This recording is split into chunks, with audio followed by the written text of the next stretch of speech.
el Estado de Israel cumplió 61 años de vida.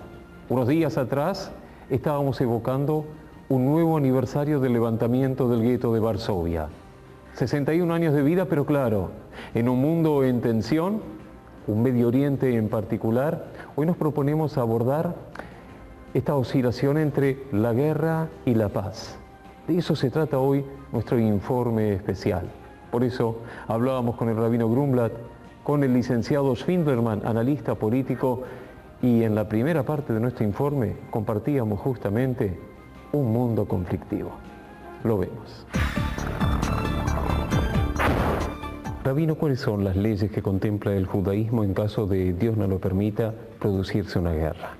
El objetivo acá es defenderse. El objetivo no es dañar ni conquistar. Cuando nuestro patriarca Jacob tuvo que enfrentar a su hermano que venía con 400 jinetes y él tenía una familia que defender, dice el texto que se asustó y tuvo miedo. Explican los sabios, se asustó por las víctimas que él podría sufrir y tuvo miedo de tener que matar al otro. Esa es la postura judía. Julián, vivimos hoy en un mundo más conflictivo, más guerras, más lucha en la humanidad. Sí, yo creo que el nivel de conflictividad general ha subido. No cabe duda que estamos viendo una época donde, en función a la evolución de la humanidad, se estimaba que iba a haber un periodo de mayor calma, un periodo de mayor pacifismo, a la hora en la que se entiende que ha habido una mayor concientización a propósito de los estragos de la guerra y de lo que significan los derechos humanos elementales, ¿no? de los grupos y de los individuos. En realidad, rabino, por un lado, prepararse y bien para la guerra, pero por otro lado, siempre un nuevo llamado para la paz. ¿Cómo se entiende? Dios nos puso en un mundo donde hay desafíos y hay obstáculos, y a veces, situaciones extremas, hay que enfrentar el desafío quitando el obstáculo, pero ese no es el objetivo, ese es un medio para la construcción pacífica de la humanidad. Si tenemos que hablar de causas y consecuencias, Julián, de estos conflictos bélicos, ¿por dónde pasarían? Históricamente, la cuestión de la religión era un aspecto muy central. La cuestión de los intereses económicos pasó luego a ser un aspecto sumamente crítico. La ambición política, en la época sobre todo de las monarquías, también era algo muy importante. Y yo creo que hoy realmente el aspecto religioso que promueve el fundamentalismo islámico claramente ha reenmarcado este aspecto que se creía superado nuevamente como un aspecto muy central. Y claro, cuando hablamos de mundo conflictivo a veces perdemos las dimensiones, los parámetros. Si nos ubicamos en la Segunda Guerra Mundial, la Shoah. A propósito, tuve la oportunidad de entrevistar a un sobreviviente, Tomás Kertész, salvado por Wallenberg, un diplomático sueco que puso en riesgo su propia vida para salvar miles de personas cuyo destino prácticamente ya estaba sentenciado. Les propongo escuchar y ver este testimonio. ¿Cuándo empezaron a percibir que la guerra podía llegar? Mis padres y un hermano. Todos vivimos en Budapest. Había restricciones cada vez mayor para los judíos comercialmente. Había, digamos, obligación a los judíos de ir a un gueto, que era el sector donde más judíos vivían siempre. ¿Cómo fue que conoció a Raúl Wallenberg? Mis padres tenían un amigo que era agregado comercial en Holanda, que tenía conexión casualmente con la empresa de los Wallenberg. Y a través de ellos, cuando llegó Wallenberg, recibimos el llamado pasaporte. Se decía que es válido hasta 15 días después de la guerra.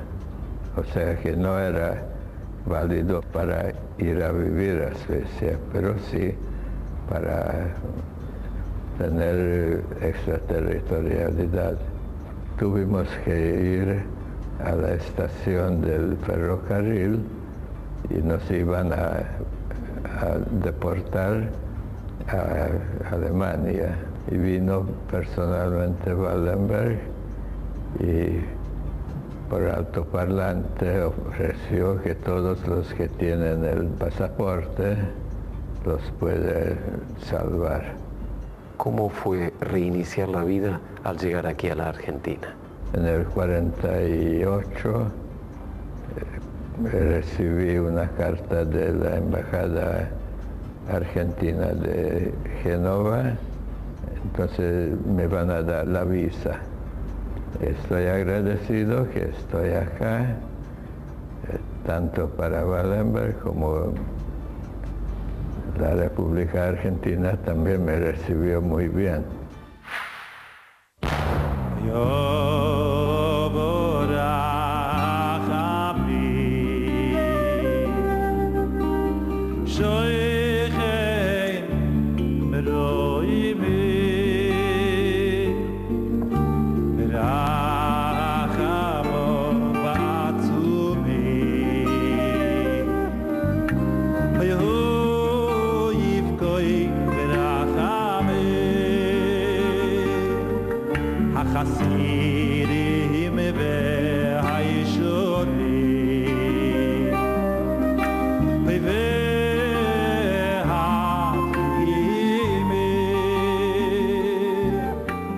Este tema musical sin duda nos recuerda a los sobrevivientes y a los que ya no están como verdaderos santos y mártires.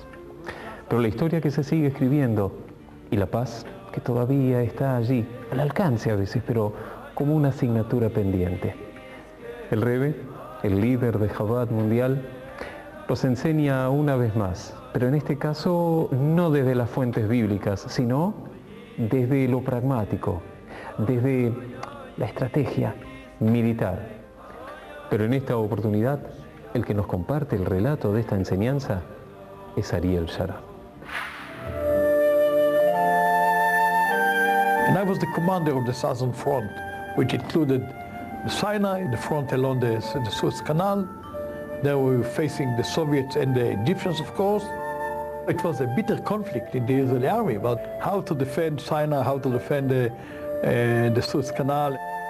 The Chabad center was, I would say, a center of information.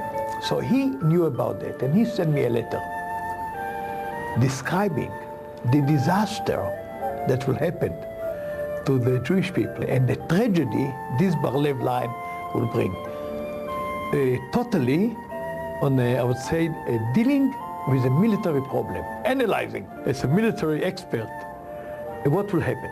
That was, I think, about 4 years before the war. As a matter of fact, that happened. That happened. It was a tragedy, but that happened. Impactante, ¿verdad? Aquello que vaticinaba el Rebbe allí por 1973, pero el dilema sigue planteado.